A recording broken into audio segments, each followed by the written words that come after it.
కూడా అందరూ కూడా వచ్చారు. దేవుడి మాటలు మీకు చెప్పాలని, ఆయన చేసిన అద్భుతాలు మీతో పంచుకోవాలని వచ్చామండి.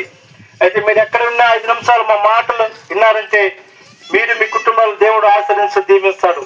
అయితే మన కోసం వచ్చిన దేవుడు సిలువ మాల మీద వేలాడబడ్డాడు. అయితే ఆయన చేసిన మేలు మనం పంచుకునే దానికి వచ్చామండి. ఈ రోజు ఎండలో కూడా మేము 3 గంటల బయలుదేరి అందరూ కూడా ఇప్పుడు ఈ టైం అయింది. ఆయన మాటలు చెప్పాలని, ఆయన చేసిన అద్భుతాలు మీతో పంచుకోవాలని వచ్చాను నా ప్రియమైన దేవుడి బిడ్డలారా. అయితే చేసిన పాట మేము మీకేదో డబ్బులు వస్తుందని అనుకుంటాం చాలా మంది. కాదు, దేవుడు చేసిన మేలును పంచుకుంటాం. అనాథ స్థితిలో ఉన్నప్పుడు ఆయన లేవనెత్తాడు. గుర్తింపులను మా జీవితంలో అద్భుతాలు చేశాడు కాబట్టి ఈ రోజు అనేక మందికి మేము చెప్పుకుంటూ వస్తున్నామండి.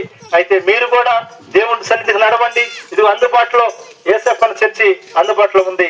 ప్రతి బిడ్డ కూడా ఈ చర్చికి నడిచి ఆయన అద్భుతాలు మీరు విన్నారంటే, ఆయన చేసిన మేలు మీరు చూశారంటే మీరు మీ కుటుంబాన్ని దీవించి ఆశీర్వదించారు. నా ప్రియమైన దేవుడి బిడ్డలారా, ఈ కల్లబొలి మాటలు కాదండి, చేసిన అద్భుతాలు మేము చెప్తున్నామండి. అయితే మీరు కూడా చర్చికి వెంబడించండి, కొద్దిగా ఏకీభావించండి. ఈ సంఘానికి అందరూ కూడా వచ్చి ఆరాధించి మహింపరచారంటే ఈ సంఘం కూడా దీవించి ఆశీర్వదిస్తాడు నా యేసయ్య ఈ సాయంత్రం వేళలో.